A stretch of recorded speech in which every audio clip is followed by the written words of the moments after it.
You are Locked On Clippers Postcast, part of Locked On Los Angeles on the Locked On Podcast Network. Your team every day.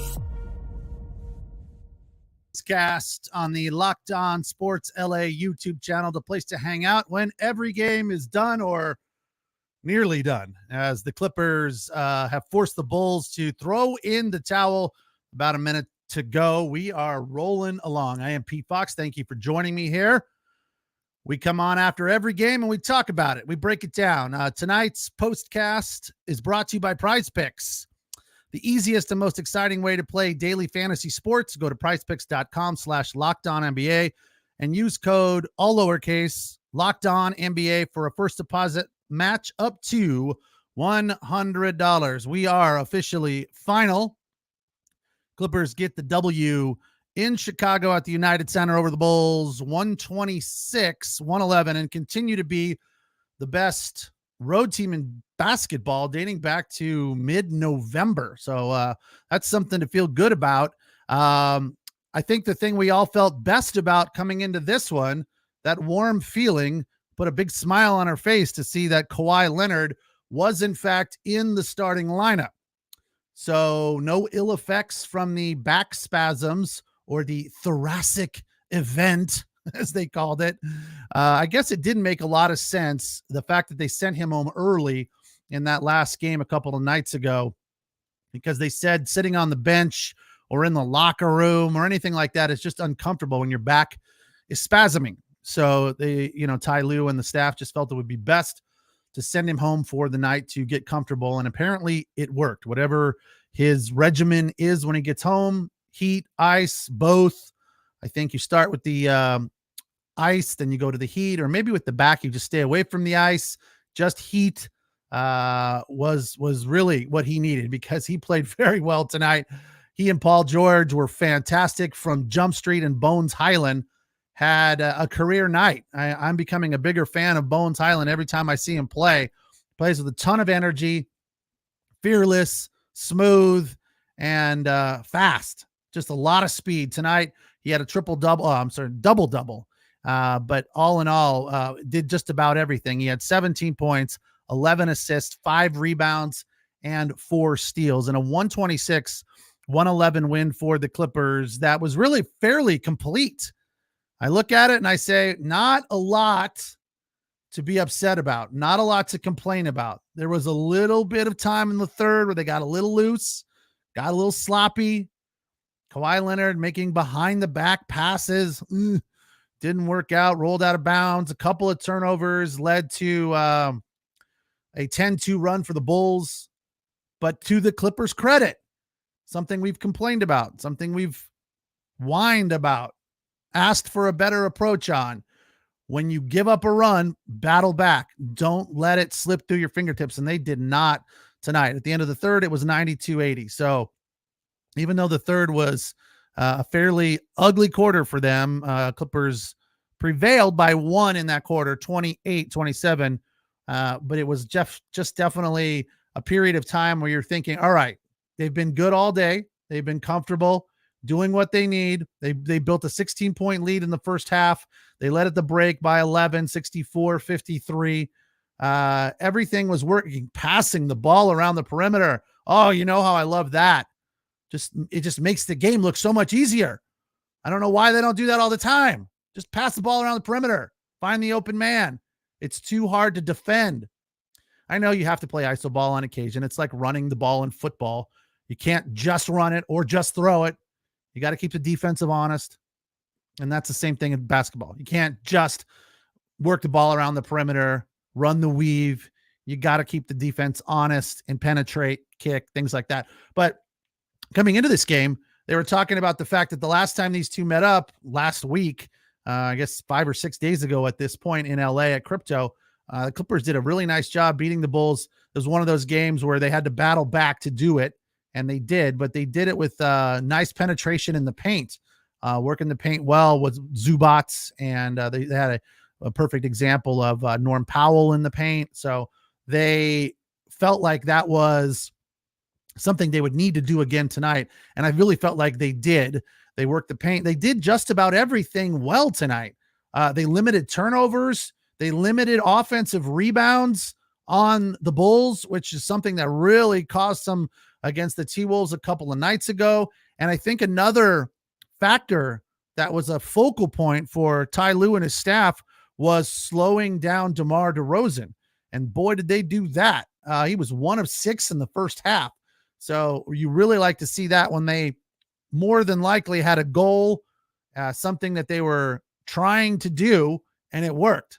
They closed out on him very nice on the perimeter, and they just played a physical game against him, and it was very tough for DeMar DeRozan. Now, that being said, in the second half, when they made that little run in the third, it was because DeMar DeRozan was banging down threes. He finished with 21 and 2 threes, but they were back-to-back, and they were clutch right there in the third. Coming out to start the fourth, Donovan decided to go with 2 big men for the Bulls, try to get some size and clog up the paint, I guess, and make the Clippers beat them on the perimeter, which they were shooting from beyond the arc fantastic all night.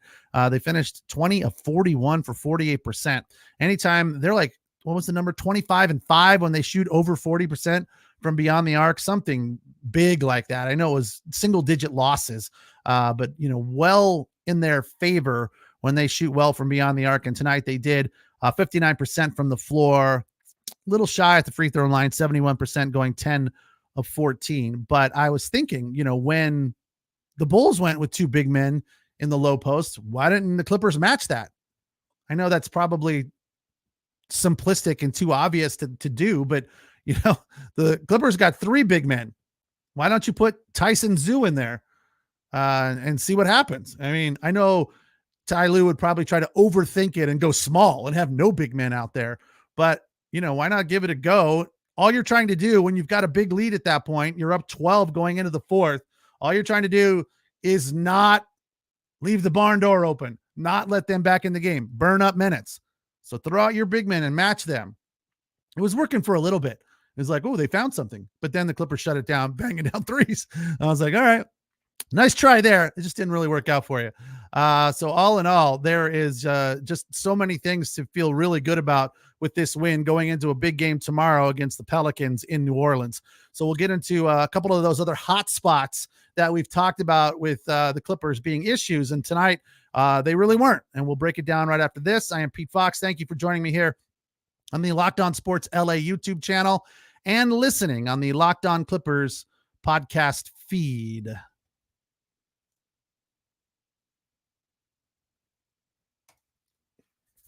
All right, tonight's show is brought to you by Robinhood.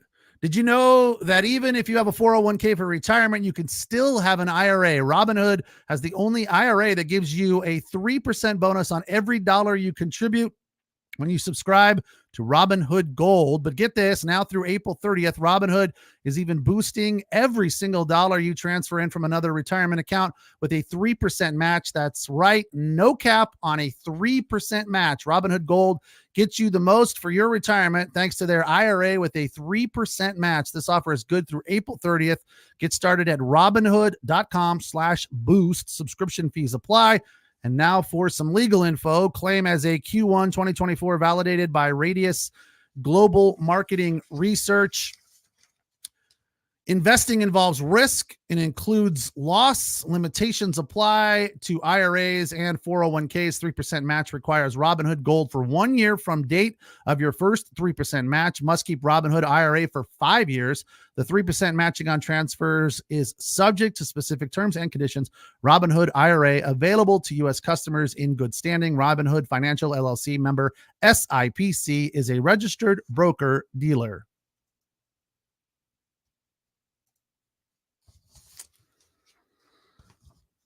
All right, Clippers with a 126-111 win, dominating after falling behind 5-0. Kawhi Leonard went on a 5-for-5 run to start the game. Paul George, I'm sorry, that's the way around. Paul George went on a 5-for-5 run to start the game, and Kawhi Leonard was 4-for-4. And as I said, one of the things I liked early on was the movement around the perimeter. They were playing defense with energy and preventing the Bulls from getting those second looks on offensive rebounds. So that's one of those things that I felt like, hey, that as much as the numbers looked really bad in favor of the T-Wolves a couple of nights ago, I didn't feel like it's looked that bad ultimately watching the game. But what's the old adage? I mean, statistics don't lie. Ball don't lie, statistics don't lie. When you see that offensive rebound number so heavily weighted in the T-Wolves' favor from a couple of nights ago, it's hard to argue that was a big part of the reason that the Clippers lost that game. The other thing that's been an issue for them was that transition defense. I know the Bulls aren't a big time fast breaking team, but maybe I missed it, but I didn't see any breakdowns in transition D that were like, oh, that was terrible. I mean, maybe a few, but I wouldn't call them breakdowns. The times when the Bulls were matching the Clippers and playing well and scoring baskets, it wasn't because the Clippers were doing anything wrong. It was because the Bulls were just banging down threes, right? They were making baskets. And sometimes you just have to give them credit. As Doc Rivers likes to say, it's a make-miss league. And when you miss shots, it's tough. And when you make shots, it's easy. Tonight, the Bulls were just making shots, right? And the Clippers just made more. And they were deeper and played a better game all in all. So I don't look at this game. If I'm breaking this down from a Bulls perspective, I don't say, well, the Bulls were terrible doing this, that, and the other thing. They weren't. The Clippers just played better. So there of course had to be a few transition buckets for sure, but I don't think the Clippers transition defense was falling apart and on their heels. And a lot of that has to do with energy, the energy that Bones Highland had tonight. It's so interesting that Russell Westbrook goes down and he's the energy guy. And here comes Bones Highland. And other than that first night where Bones Highland was still trying to find his way, I mean, he's had some nights that were a little bit off, but he still went out there and battled and has made clutch shots. And he's that guy, that streaky shooter for sure, and is smart enough to know when he's not making shots to pass. He doesn't sit there like Daniel Tice sometimes, not all the time, but Tice occasionally. And, of course, Westbrook is the classic offender of this. I'm going to shoot until one goes in. Shooter going to shoot, right? Bones Highland smart enough to say, you know what, if it ain't working for me right now, I'm going to get it to somebody like Terrence Mann or Norm Powell and let them shoot. Terrence Mann tonight had a bit of an off night, but there was one classic play where the Bulls were just daring him to shoot, right? Somebody passed it to him. I don't remember who it was. Wasn't Harden, because Harden was out tonight. I don't know if I mentioned that, but James Harden did not play tonight. And I don't want to hear anybody saying, the Clippers are better without James Harden. They played great tonight, but I don't know that they're better without James Harden. You definitely need him, especially when he's healthy. So he had some sort of shoulder issue, I guess, nothing major. So whoever got it to Terrence Mann, probably Bones, man catches the ball, dribbles, stands there. The Bulls are just standing there, not closing out, not doing anything. Caruso's just looking at him, daring him to shoot. And of course he does and bangs down a three, which just felt really good. And then he came down on the next series and had another fairly open look. And it would have been even better if he hit that one to add on, but he did not. He missed that one. But 2 of 7 on the night from beyond the arc, 4 of 13 from the floor. Got it going late to kind of save his stat line, finishing with 12 points, 4 rebounds, 2 assists, and 1 steal. So nothing too much to complain about there tonight. Paul George and Kawhi Leonard were the studs, as per usual. I think the best performance, without a doubt, Paul George, just money man all night long, 35 minutes, 11 of 12. As I said, he started perfect, 5 of 5, 6 out of 7 from beyond the arc for 28 points. His plus minus was plus 22, 7 assists, 5 boards, 1 block, 1 steal, and only 1 turnover. I think that 1 turnover from Paul George is probably as good a statistic as far as how you feel about it as hitting 6 out of 7 threes or 11 out of 12 field goals. 1 turnover from Paul George is stupendous. As for Kawhi Leonard, not far off, 12 of 17 in 34 minutes, 2 of 5 from beyond the arc, and 27 points. He did have 3 turnovers, 3 assists, and 5 rebounds.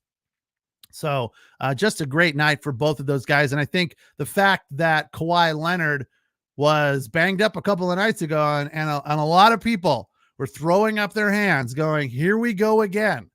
From diehards to naysayers to analysts.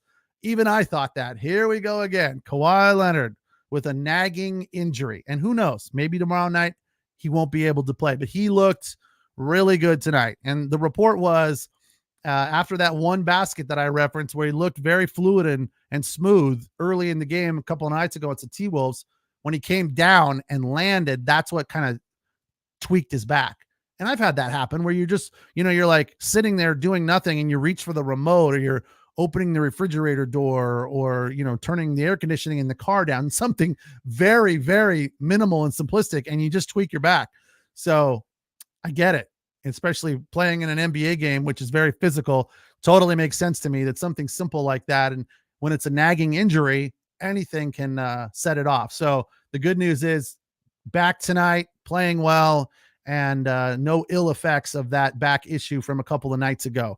So all in all, I think a complete performance, not much to complain about at all. And a couple of the other things that I really loved after the break, and a 126-111 win for the Clippers. Does this kind of springboard them into a meaningful game tomorrow night against the New Orleans Pelicans in the Crescent City? We'll talk about that coming after this. All right, tonight's show also brought to you by Prize Picks. Prize Picks is America's #1 fantasy sports app with over 3 million members, where they are the easiest and most exciting way to play DFS. It's just you against the numbers. You pick more or less, should be fewer, but who's complaining? Who's counting? More or fewer? They put it as less on the app, on 2 to 6 players, stat projections, and watch the winnings roll in. I had a fun 3-way stat projection working from the BNP Paribas Open, which is tennis. It was a 2-day selection with total games in a match. Not something I've done a lot of, but I've been to the tournament a couple of times this year already, and I'm a big tennis fan, and I watch a lot of tennis. So I kind of felt I knew how these matches were going to go.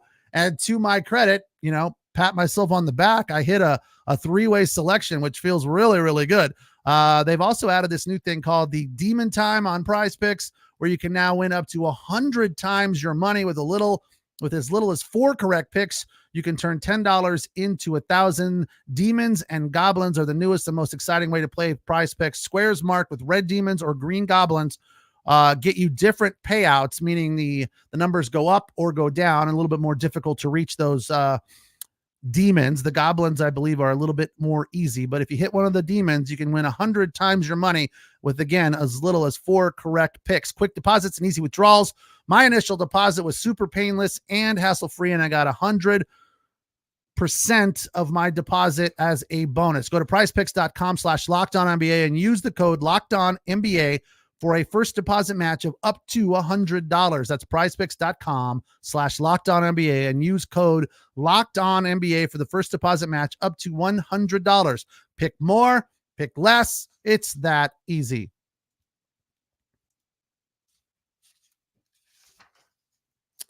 All right, Clippers get the W in Chicago at the United Center, 126-111. They're now 41-23, 19-13 on the road, and a best road record in basketball since dating back to mid-November. One of the other things that really felt good about tonight was a lot of active hands and arms, knocking balls away, clogging up passing lanes, making the defense tough, knocking balls away, causing turnovers. These are small things that go a long way when it comes to playing defense. So I really like to see that. They were doing the big things, making threes, passing the ball, playing defense, closing out on the perimeter, and they were doing the small things with the hands and things of that nature. All right, let's get into the bucket list, which we did not in the last segment. There was so much to choose from.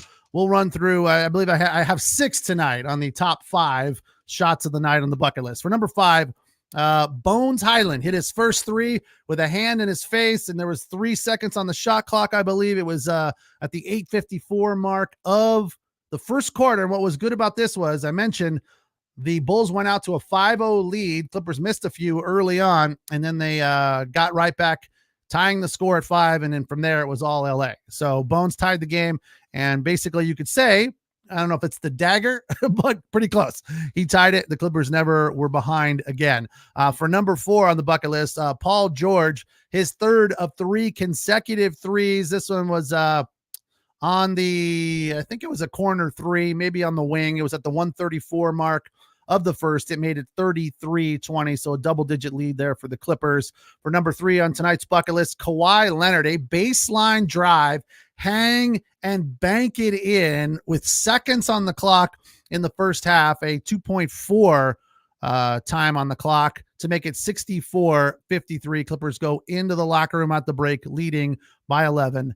For number 2, both Paul George and Kawhi Leonard draw the silver medal tonight on the bucket list because they had back-to-back threes at the 10-minute mark of the third, and then Kawhi at the 9-minute mark of the third, 76-58 the score after that little flurry. And then for number 1, the dagger, which caused the white flag to be waved and the benches to be empty, Kawhi Leonard hit a fadeaway at the 3:15 mark, came after a couple of stops. So it really was the kind of icing on the cake. It made it 120-102. Clippers went up a couple more. I think they led by as many as 21 in this one, but win it 126-115. It's part of 5 games in 7 nights for the Clippers, which is a tough row to hoe. Again, tomorrow in New Orleans. So that's going to be a big one for them. New Orleans coming off a tough loss where they got smacked in the face. So they're going to probably have a little bit of a chip on their shoulder. But this one for the Clippers is big from the standpoint that right now New Orleans leads the season series 2-1. So there is a tiebreaker element involved. I believe the way it was described was if the Clippers win this one, that evens the series at 2. And for whatever reason, the Clippers would then win the tiebreaker between these two. Has something to do with the divisional wins, and the Clippers are leading their division, being the Pacific. I'm sorry, I like basketball, but I do not pay attention to the divisions. It's all about the conference, and that's it. I don't know why they do this divisional stuff other than for tiebreakers. So I don't pay a ton of attention to that. But this one is important for the Clippers tomorrow night. So they'll have a lot of importance on that. It'll be a hard-fought battle. We know what this Pelicans team is all about for sure. Again, 5 games in 7 nights. So this is a back-to-back. I think this is their 3rd in this month of March. So then they'll be off. What's today? Today's Thursday, Friday. They'll be off Saturday. They play again on Sunday. So hopefully a little bit of rest there. But obviously it's a tough stretch for them right now, and they got to get as many as they can. Kawhi Leonard and Paul George, both really, really big tonight. And I look at this and I say, what really does it mean for James Harden, right? I mean, again, they're not going to keep James Harden out of there, but Bones Highland is playing really well. Do you potentially minimize, share, cut into Harden's minutes with Bones's time? I mean, you could. Or does Bones get more of Terrence Mann's time? Does Bones get a start in place of Terrence Mann? Potentially. Nothing against Terrence Mann. He's still fantastic. Tons of energy. Plays defense. What did he have tonight?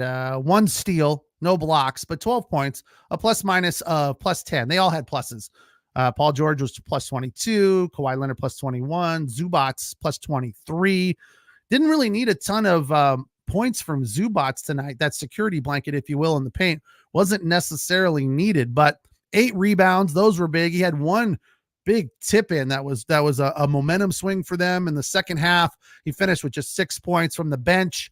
14 minutes for Daniel Tice, 2 of 4 for 4 points. Plumlee played just 2 minutes at the end of the game. Amir Coffey, 3 of 8 from the floor, 3 of 6 from beyond the arc. He had 9. Norman Powell, 28 minutes, 6 of 10, 3 threes, and 18 points. So those guys, they're coming off the bench, probably will continue to do so until Westbrook comes back.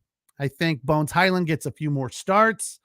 And again, as far as James Harden's minutes, I think you have to cut into him a little bit. Bones has just been playing so well and hitting threes. Not that Harden isn't. The team as a whole has been off shooting the three since the break. They're maybe now starting to get back into a rhythm. Again, tonight, 48% from beyond the arc, 59% from the floor, which is a really good number to have. A good feeling coming off of that night shooting for sure. Again, the Bulls were hot, 47% from the floor, 45% from beyond the arc. So you have to give the defense credit as well. But ultimately, I think Clippers win this game by out shooting the Bulls. It was a gunslinger night, and the Clippers win it out shooting them, which you like to see. So a great night for Bones Highland, even though he wasn't one of the top 2 performers. He would be right there at number 3, a double-double, 17 points, his 3rd career double-double, 17 points, 11 boards, 4 steals, and 5 rebounds. He did a little bit of everything rather. So for tonight's superlatives, Bones Highland wins the award for Mr. Utility Knife. Did a little bit of everything. And the one number that you can't put on the scoring sheet is energy. He had so much energy every time he was on the floor. Just flow. It just really felt like when he had the ball, the Clippers were in control. So I really enjoyed seeing that from him. So hopefully he can keep that up tomorrow night. As for the most comforting performance, that would go to Kawhi Leonard for me, mainly from the standpoint that he looked 100% healthy and did not look like he had any sort of issues with the back, which is good. Again, 34 minutes. They got him out of there as early as they could. 12 of 17, 27 points, including 2 threes. And for the Mr. Money Award, Paul George was absolutely dialed. Just money, right? That's the guy that walked into the locker room afterward and said money, pointed in everyone's face, or maybe to the opponent he would do that, not necessarily his own teammate. Yeah, he was dialed. 11 of 12, 6 of 7 from beyond the arc. Paul George wins the Mr. Money Award for tonight with 28 points as the Clippers get a 126-111 win over the Bulls in Chicago at the United Center. Tomorrow night, again, an early start, 5 o'clock in New Orleans at Smoothie King. They'll take on the Pelicans, who are coming off an ugly loss. So they'll probably be fired up, chip on the shoulder, motivated. And again, a win for the Clippers will even the season series between the Pels and the Clippers and will be a tiebreaker in favor of the Clippers. So a lot riding on that one. Should be good. Thank you for joining me here tonight on the Locked On Sports LA YouTube channel, the place to hang out when every game is done. And you can listen to us, of course, on the Locked On Clippers podcast feed. I am Pete Fox. We'll talk to you again tomorrow. Have a good night.